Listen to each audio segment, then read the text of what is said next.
ஓய்வு ஞாயிறு அழகு தமிழ் கவிதை கழகத்தின் இனிய காலை வணக்கம் உங்கள் அனைவருக்கும்.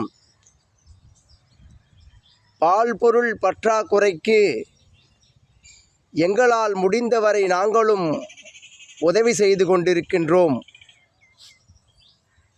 அயராது எங்கள் வளர்ப்பால் மெல்ல உங்களின் பால் தேவைகளை பூர்த்தி செய்ய எங்களாலும் முடியும் என்ற உழைப்பை பிரதிபலித்துவிட்டு ஓய்வெடுத்து கொண்டிருக்கும் அழகான பசுக்களின் கூட்டம் நாட்டின் வளர்ச்சியிலும் இவர்களுக்கும் பங்குண்டு என்பதை காட்டும்.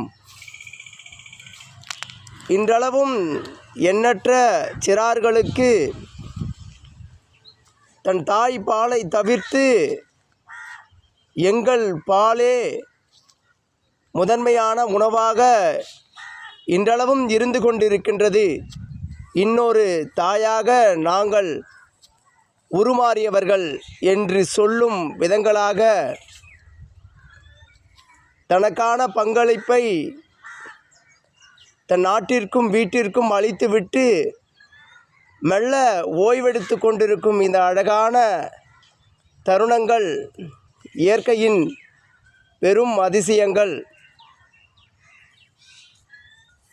இந்நாட்டில் எண்ணற்ற கலப்பட தன்மைகள் இருந்தாலும் ஒரு துளியும் என்னால் கலப்படம் இல்லை, என்னால் கலப்படம் செய்து வாழ்பவர்களின் தொல்லை என்றளவும் குறையவில்லை என்று வினவிக் கொண்டிருப்பதை போல் அழகாக இந்த பசுக்கள் அசை போட்டு கொண்டிருக்கும் நிகழ்வுகளை அழகு தமிழ் கவிதை கழகம் ஒரு பதிவு இடுதலில் பெருமை கொள்கின்றது.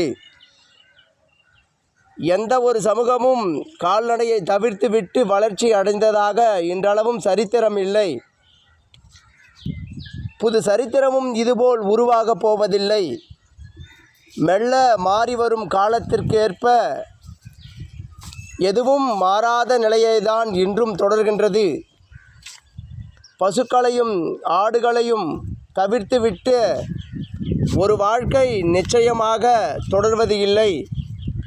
பாலின் தேவை இன்றளவும் பற்றாக்குறை இருப்பதால் எங்கும் பசுக்களின் கூட்டங்களாக உருமாறும் நிலை தொடர்ந்து விட்டால் அனைத்திலும் முன்னேறும் பக்குவத்தை அடைந்து விடலாம்.